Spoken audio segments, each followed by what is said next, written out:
everyone, my name is Billy Sheehan. I'm playing bass with the Winery Dogs. We're here at the Winery Dogs camp, the dog camp. Basically my bass, where it all starts from, is 2 pickups and an output for each pickup. Pickup volume tone output, pickup volume no tone output. Those are the 2 bass tones I have. One is super deep low one, just kind of like a sine wave without much character or note content to it other than the basic root. And then the other one,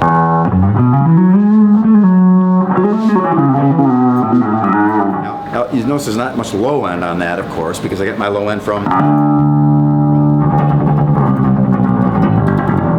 out of the second pickup. What this enables me to do is to mix on the bass, like if I'm doing like a quiet part and then I need to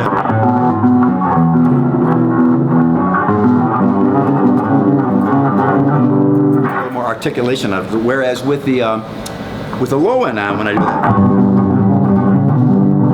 that, it's a reason why the intricate lines on a piano are usually done with the right hand, because the higher frequencies are a little clearer note to note, where the lower ones tend to mush together because the waveform is longer. So generally on the bass, if I'm just doing regular normal bass, they'll both be up. If I want to be a little articulate, I'll pull the low end down. If I just want to pound away with the bass drum without much attention on the note, I'll pull the high part of it down. So I can do all that on the bass.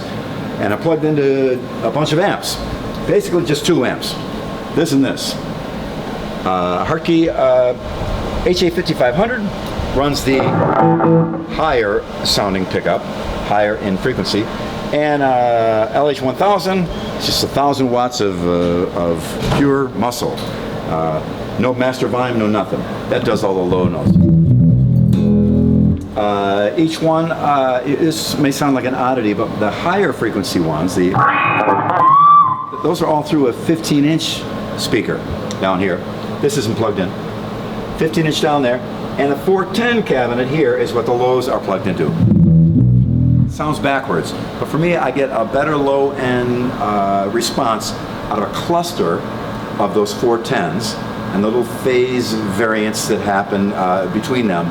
It's a warmer low end sound, and the high end coming from 15. We have all the surface area of the speaker kind of softens out the harshness of that, so it's not too shrill and bright and driving you crazy. So prior to the amp, of course I'm wireless. I'm using a Line 6 wireless, not even the most expensive version of the mid-price version, and I've done it in India, in Russia, in China, in South America, all over Europe, all over USA. Never a problem. The Line 6 stuff is just great. It's digital wireless and it's awesome. It sounds great, low maintenance, no maintenance, and it just has never gone down on me. It's fantastic. Up here, if you want to bring your camera in a little bit closer, basically I got a little signature pedal from EBS. What it does is it allows you to ghost in to whatever level some distortion. So you get a clean bass, bring this knob up,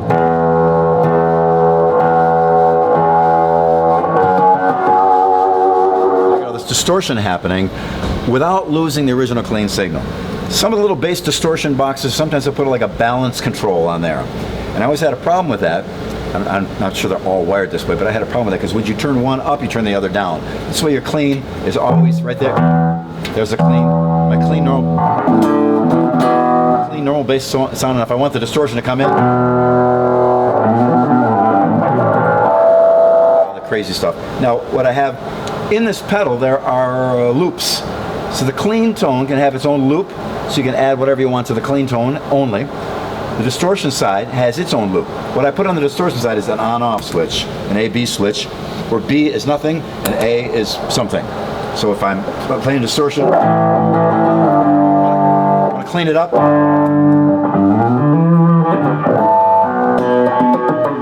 like that. So that's basically the main part of the tone that I'm getting is coming from that. Out of this box, I go into this great MXR compressor, which is a true 5-knob compressor. Guys in LA are asking the company to put Canon connectors on there and using them in the studio. They're really a great, effective pedal version. In the loop of the clean of this pedal, pretty complicated, I have another pedal. And what I do with that is I add a little bit of distortion onto the clean tone so it isn't completely sterile. and it actually has a little bit more personality to it. So that's it with signal chain 1. Signal chain 2 is this pickup into the octave bass on. It just gives me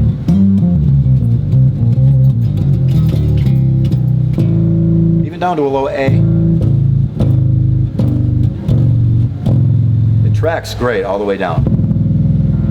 I try to stay away from anything below that low A note because it gets a little funny, but it's one of my favorite octave boxes. I prefer this one. It's very nice. This goes into another one of those compressors and into the amp.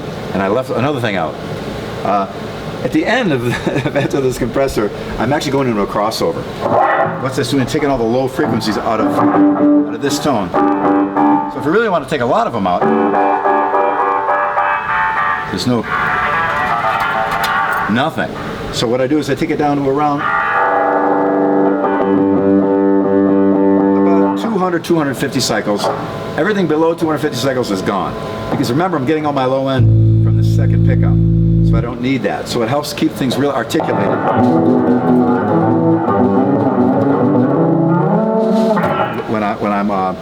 When you take the low end out of it, it's just a little. You can try it yourself. Just plug into any amp, turn the low frequencies down, just use the middle and the treble and see how you can get chords on the bass. You know.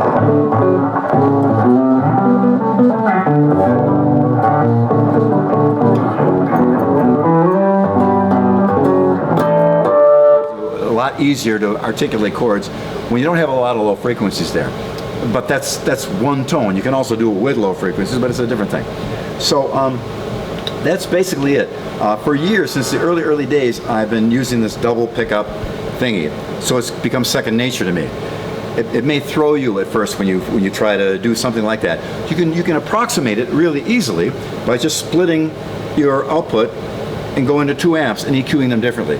EQing one a little high, put any effects you're going to do on the high one, EQ one low, and that's where all your beat is going to come from. Or you can even use a crossover, split it up. Highs go to one amp, lows go to another amp. When you look at your home stereo or a PA system, you always see tweeters and woofers. There's a reason why they split frequencies up, because when you're trying to get so much out of one speaker or one transducer, sometimes it overloads it, overtaxes it. When you start splitting frequencies up, they don't have to work as hard and you can get more fidelity out of them. That's the principle here. The only other aspect of my rig I have is over here. It's kind of in the dark, so it might be hard to see it, but I got basically a little MIDI setup and a sound source. It's a Roland Sonic Cell, which is just a sound source. It does a synth, piano, strings, all kinds of sounds. A thing that's changed programs, and it all is because of this thing out here, which is the Keith McMillan 12-step, which I'm very, very pleased to have been a part of its inception. Suggested something like this to Keith McMillan, and he made it and did it better than I could have ever imagined. And basically, it's just to add more deep low end when you're ending a song. Big low. I have it set for like a grindy B3 with a subwoofer underneath it. When we do the song "Regret" by the Winery Dogs, Richie's playing the piano.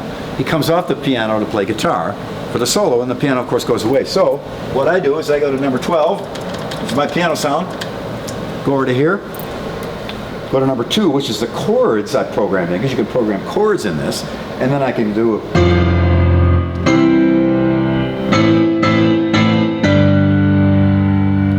the major or minor, suspended, whatever chord voicing you want, you can program into it. So when he comes off the piano, I can now play the chords here. While I'm playing bass behind me, he can do a solo, and it works out really well live. KeithMcMillan.com. That's go to his website, check out the videos. Great, he makes some other great stuff too, but this is fantastic.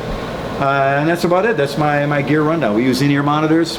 We're able to mix them. Each guy has an individual mixer here by himself, so you don't have to even travel with a monitor guy. It's so convenient and wonderful.